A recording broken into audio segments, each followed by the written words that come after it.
আকাশবাণী খবর পড়ছি দেবব্রত মণ্ডল। প্রথমে বিশেষ বিশেষ খবর। প্রধানমন্ত্রী নরেন্দ্র মোদী আজ দিল্লিতে 12,200 কোটি টাকারও বেশি একাধিক উন্নয়ন প্রকল্পের উদ্বোধন ও শিলান্যাস করবেন। দেশের গ্রামগুলিকে উন্নয়ন ও সুযোগের গতিশীল কেন্দ্র হিসেবে গড়ে তোলার আহ্বান জানিয়েছেন প্রধানমন্ত্রী। কেন্দ্রীয় কৃষিমন্ত্রী শিবরাজ সিং চৌহান জানিয়েছেন, উৎপাদক ও গ্রাহক রাজ্যগুলির মধ্যে বিভিন্ন কৃষি পণ্যের দামের পার্থক্য কমাতে সরকার পরিবহন এবং স্টোরেজের ব্যয় বহন করবে। মার্কিন জাতীয় নিরাপত্তা উপদেষ্টা জেক সুলিভান দুদিনের সফরে আজ ভারতে আসছেন।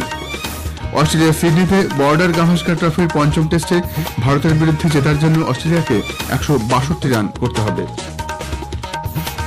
আসছি বিস্তারিত খবরে।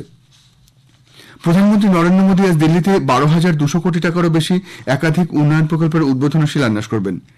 শাহিবাবাদ থেকে নিউ অশোকনগরের মধ্যে দিল্লি গাজিয়াবাদ মিরাট নমো ভারত করিডোরের 13 কিলোমিটার অংশেরও তিনি সূচনা করবেন। শাহিবাবাদ RRTS স্টেশন থেকে নিউ অশোকনগর RRTS স্টেশন পর্যন্ত নমো ভারত ট্রেনে চড়বেন তিনি। জনকপুরী এবং দিল্লি মেট্রোর চতুর্থ পর্যায়ের কৃষ্ণা পার্কের মধ্যে 2.8 কিলোমিটার অংশেরও তিনি আজ উদ্বোধন করবেন। এই প্রকল্পের মোট ব্যয় 1200 কোটি টাকা। পশ্চিম দিল্লির কৃষ্ণা পার্ক, বিকাশপুরের কিছু অংশ, জনকপুরী এবং অন্যান্য অঞ্চলগুলি এই নতুন রুট চালু হলে উপকৃত হবে। এছাড়াও প্রধানমন্ত্রী দিল্লি মেট্রোর চতুর্থ পর্যায়ের 26.5 কিলোমিটার দীর্ঘ রিথালা কুণ্ডলী বিভাগের ভিত্তিপ্রস্তর স্থাপন করবেন। এই প্রকল্পের মোট ব্যয় 6,230 কোটি টাকা। এই করিডোরটি দিল্লির রিথালাকে হরিয়ানার নাথপুরের সঙ্গে সংযুক্ত করবে। এছাড়া নতুন দিল্লির রোহিণী কেন্দ্রীয় আয়ুর্বেদ গবেষণা প্রতিষ্ঠানের জন্য নতুন অত্যাধুনিক ভবনেরও শিলান্যাস করবেন প্রধানমন্ত্রী। প্রধানমন্ত্রী গ্রামীণ ভারতের ক্ষমতায়নের উপর জোর দিয়েছেন। গতকাল দিল্লিতে গ্রামীণ ভারত মহোৎসব 2025-এর উদ্বোধন করে তিনি দেশের গ্রামগুলিকে বিকাশ এবং সুযোগের এক গতিশীল কেন্দ্র হিসেবে গড়ে তোলার আহ্বান জানিয়েছেন। তিনি বলেন, গ্রামীণ মানুষের মর্যাদাপূর্ণ জীবনযাপনের উপর অগ্রাধিকার দেওয়া হচ্ছে। এই লক্ষ্য অর্জনে সরকার প্রত্যেক গ্রামে ন্যূনতম সুযোগ সুবিধা নিশ্চিত করতে অভিযান শুরু করেছে।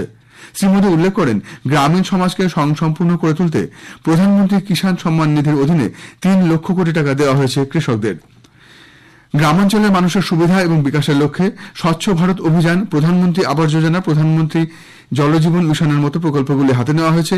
দেশের লক্ষ লক্ষ গ্রামের প্রতিটি পরিবারে পানীয় জল পৌঁছে দেওয়া হচ্ছে। 1.5 লক্ষেরও বেশি আয়ুষ্মান আরোগ্য মন্দিরের মাধ্যমে আরও ভালো স্বাস্থ্য পরিষেবা দেওয়া হচ্ছে। প্রধানমন্ত্রী বলেন, ডিজিটাল প্রযুক্তি ব্যবহার করে সরকার দেশের সেরা হাসপাতাল এবং চিকিৎসকদের সঙ্গে গ্রামের সংযোগ ঘটিয়েছে। এই প্রসঙ্গে তিনি টেলিমেডিসিনের সুবিধার কথা উল্লেখ করেন। 2023-24 অর্থবর্ষে ভারতে গ্রামীণ দারিদ্র্য 4.86% হারে কমেছে। 2011-12 অর্থবর্ষে এই হার ছিল 25.07%। স্টেট ব্যাংক অব ইন্ডিয়ার এক সমীক্ষায় জানা গেছে, পুরো এলাকায় গত 12 বছরে দারিদ্র্যের হার 13.7% থেকে কমে 4.09% হয়েছে। সরকারি সহায়তা এবং গ্রামীণ ক্ষেত্রে মানুষের ব্যয় কমার ক্ষমতা বৃদ্ধির কারণে গ্রামীণ দারিদ্র্যের হার কমেছে বলে মনে করা হচ্ছে। ব্যাংকের রিপোর্টে জানানো হয়েছে, সরকারি পর্যায়ে সহায়তার ফলে খাদ্যপণ্যের দাম কমেছে এবং এর ফলে খাদ্যশস্যের পেছনে মানুষের ব্যয়ও বহুলাংশ কমেছে। 2021 সালে জনগণনা পরিসংখ্যান সম্পূর্ণভাবে পাওয়া গেলে এই হিসেবে সামান্য কিছু পরিবর্তন হতে পারে। এছাড়া পুরো এলাকায় দারিদ্র্যের হার আরও কমার সম্ভাবনা রয়েছে। উৎপাদক ও গ্রাহক রাজ্যগুলির মধ্যে বিভিন্ন কৃষি পণ্যের দামের পার্থক্য কমাতে কেন্দ্রীয় সরকার পরিবহন এবং স্টোরেজের ব্যয় বহন করবে বলে কেন্দ্রীয় কৃষি ও কৃষক কল্যাণ মন্ত্রী শিবরাজ সিং চৌহান জানিয়েছেন। বিভিন্ন রাজ্য ও কেন্দ্রশাসিত অঞ্চলের কৃষিমন্ত্রীদের সঙ্গে গতকাল নতুন দিল্লিতে এক পর্যালোচনা বৈঠকে শ্রী চৌহান বলেন, কৃষিক্ষেত্রে বৃদ্ধির হার 3.5 থেকে 4% হওয়ার সম্ভাবনা রয়েছে। তিনি জানান, প্রধানমন্ত্রী কিষাণ সম্মান নিধি প্রকল্পের অধীনে দেশের 11 কোটি কৃষককে 3.46 কোটি টাকা দেওয়া হয়েছে। प्रधानमंत्री किसान सम्मान निधि प्रारंभ की और मुझे बताते हुए खुशी है कि अब तक 18 किस्तों में लगभग 11 करोड़ किसानों को 3,46,000 करोड़ रुपए से ज्यादा की राशि उनके अकाउंट में, उनके खातों में डीबीटी के माध्यम से सीधे डाली गई है। 2024 সালে ভারতে রেকর্ড 1,39,59,000 টন কয়লা উৎপাদন হয়েছে। এই পরিমাণ গত বছরের তুলনায় 7.28% বেশি। অনুরূপভাবে কয়লা সরবরাহও রেকর্ড হয়েছে। এই সময় 1,12,72,000 টন কয়লা দেশের বিভিন্ন প্রান্তে সরবরাহ করা হয়েছে। 2023-এর তুলনায় এটি 6.57% বেশি। গতকাল দিল্লিতে কয়লা মন্ত্রক সূত্রে এক বিবৃতিতে এই তথ্য প্রকাশ করে বলা হয়েছে, এর ফলে দেশের শক্তি নিরাপত্তা নিশ্চিত হয়েছে। কয়লা আমদানির উপর নির্ভরশীলতা কমানো, কয়লা উৎপাদনের দেশকে স্বয়ংভর করে তোলার উপর মন্ত্রক অগ্রাধিকার দিচ্ছে বলে এই বিবৃতিতে জানানো হয়েছে। 2024-এর নভেম্বর মাসে 9টি কয়লা খাদান নিলামের মাধ্যমে বন্টন করা হয়েছে। এর ফলে বার্ষিক 1,446 কোটি টাকা রাজস্ব সংগৃহীত হবে বলে মন্ত্রক জানিয়েছে। এই খাদানগুলিতে 2,115 কোটি টাকা বিনিয়োগ হবে এবং 19,000 কর্মসংস্থান তৈরি হবে। কেন্দ্রীয় ইলেকট্রনিক্স ও তথ্য প্রযুক্তি মন্ত্রী অশ্বিনী বৈষ্ণব 2025-এর ব্যক্তিগত ডিজিটাল তথ্য সুরক্ষা আইনের খসড়ার উপর আলোকপাত করে বলেছেন, নাগরিকদের তথ্য এবং অধিকার সুরক্ষিত রাখা সংস্থা নিতে রয়েছে। আকাশবাণী সংবাদকে দেওয়া একান্ত সাক্ষাৎকারে শ্রী বৈষ্ণব বলেন, এই খসড়া বিধিতে 3টি গুরুত্বপূর্ণ সংস্থান রয়েছে। এগুলি হল নাগরিকদের ব্যক্তিগত তথ্য সুরক্ষিত রাখার ব্যবস্থা, ডিজিটাল ঝুঁকি আটকানোর ব্যবস্থা এবং নাগরিকরা যাতে সহজেই তাদের অধিকার প্রয়োগ করতে পারেন তার ব্যবস্থা। খবর শুনছেন আকাশবাণী থেকে। আমাদের সংবাদ শোনা যাবে ইউটিউব চ্যানেল আকাশবাণী সংবাদ বাংলা, ফেসবুক ও ইনস্টাগ্রাম আকাশবাণী সংবাদ কলকাতা এবং এক্স হ্যান্ডেল AIR নিউজ কলকাতাতে। মার্কিন জাতীয় নিরাপত্তা উপদেষ্টা জেক সুলিভান দুদিনের সফরে আজ ভারতে আসছেন। মহাকাশ, প্রতিরক্ষা এবং কৌশলগত প্রযুক্তি সহযোগিতা সহ ভারত প্রশান্ত মহাসাগরীয় অঞ্চলের নিরাপত্তা নিয়েও এ সফরে বিস্তারিত আলোচনা হবে।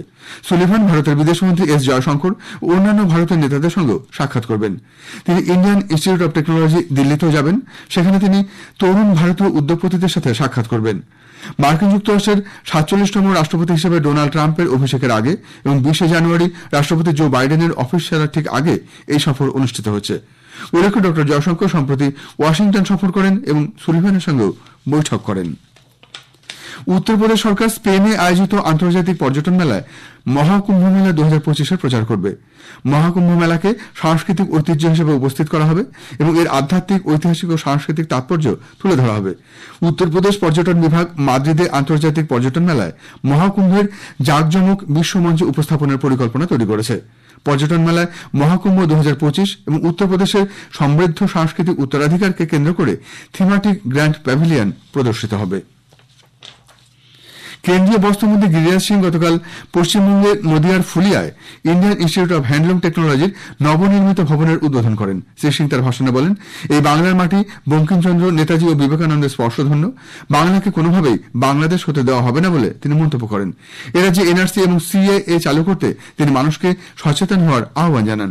সাংসদ জগন্নাথ সরকার হস্তচালিত তাঁতশিল্পীদের সাহায্যের জন্য নতুন চিন্তাভাবনার প্রয়োজনীয়তার উল্লেখ করেন।